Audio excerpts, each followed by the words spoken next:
Sadness we go. Browns lose 26-8 to the San Francisco 49ers. This game featured a team winning by 18 points. This game featured the red team winning. This game featured some really bad special teams. And this game featured the team with the toxic team culture getting destroyed. Where have I heard this before? Oh, right! This was the game I just covered! The Ohio State-Michigan game. At least I liked the outcome of that one. The Browns looked at what Michigan did in that game and decided, let's do that for 60 minutes and torture our fans. What a bunch of losers. What a bunch of decrepit losers.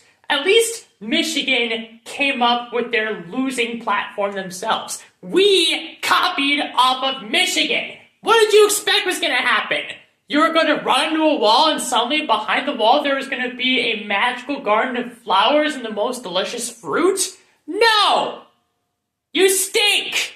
You're horrible! Everything about this game involves something that has happened to the Browns before, or because of the Browns before. Sheduer played decently in the first half, but San Francisco figured them out in the second half. Our offense became unusable in the second half. We got shut out in the second half. Again, by the way. It's almost as if we have a coach who doesn't know how to adjust. Kevin, that's you. Our special teams is maybe not even worthy of high school level. Our special teams might be worthy of Pop Warner. Oh my gosh! Bubba Ventrone, get fired into the sun, please! You're horrible and disgusting and gross and barf! The 49ers scored 26 points. How many of those 26 points were because of the Browns' defense? Let's actually walk through this. The Niners scored a touchdown from about 20 yards out. Why was that? Because our special teams unit allowed a 66-yard punt return. That's not the defense's fault. Let's see. Next, the 49ers kicked a field goal.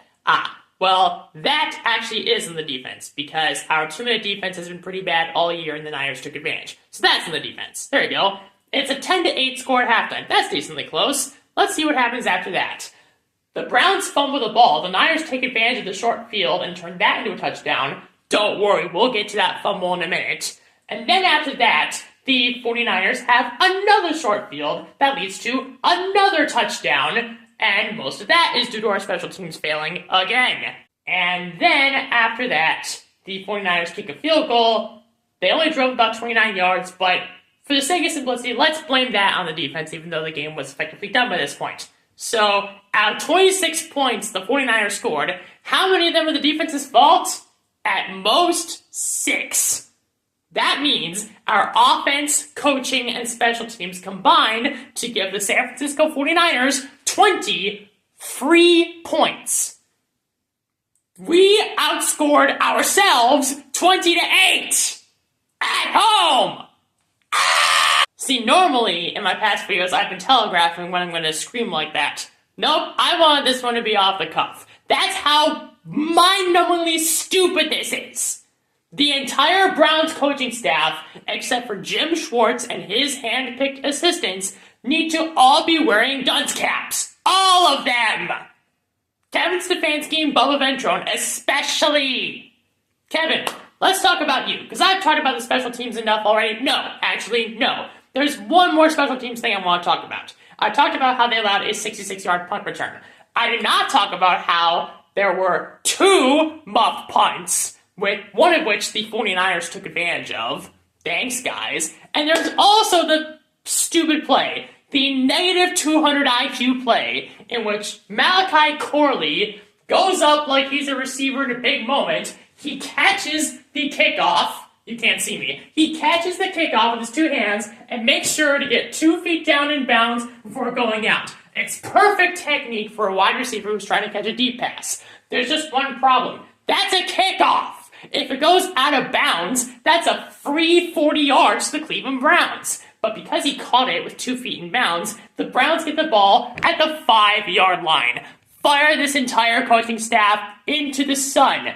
And if the sun is too hard for you to reach, because we know the Browns can't throw things correctly, then launch them to Mars for all I care. Now, Kevin. Kevin.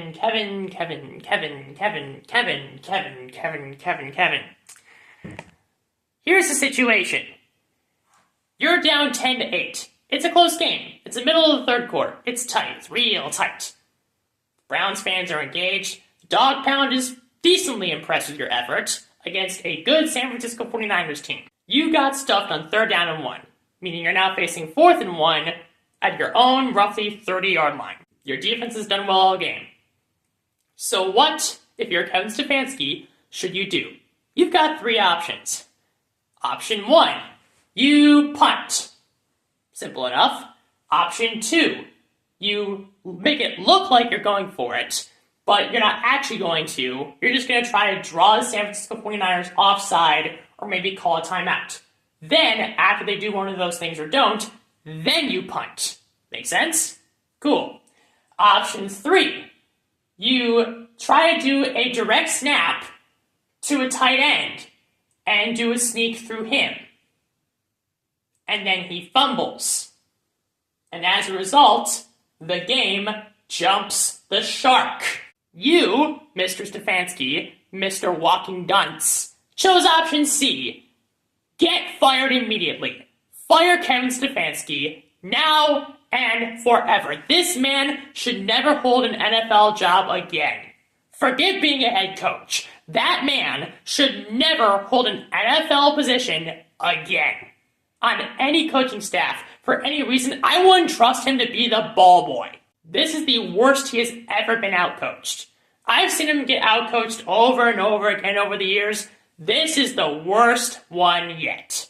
It's worthy of the landfill. And so is your coaching, and your coaching tenure, and your handpicked assistants, apart from Jim Schwartz and his guys. Get fired immediately. You suck and you stink. There's nothing else. That's the game. That's all there is to the game. What else is there to add? The product itself that we saw tells the entire story. There's nothing else I can add that expands upon it. That's it. There's nothing else. All that's left now is your 3-9. You have 5 games left until this disaster of a season is finally over. And the Bengals won on Thursday on Thanksgiving, meaning you're back in last place. So congratulations. You're not even sharing the comforts of the basement with someone else. You're all by yourselves again, you dinguses. Good job. It's only a matter of time before the Cleveland Browns are mathematically eliminated from playoff contention. I can't believe they haven't been eliminated already. I should probably say one good thing in this video, because I've been saying all bad things. Cardinal Tate looked good against Michigan. When the Browns ultimately decide not to draft him and he goes to like the Steelers or something, he's going to do so well in the NFL. That is it for this one. Thank you very much for watching. If you enjoyed this video, please click like. If you want to see more of my videos, please click subscribe. Follow me on X for more Browns-related content at SadBrownsFanHQ. And share this video with all your family and friends who are fans of the Browns or the 49ers. We're terrible.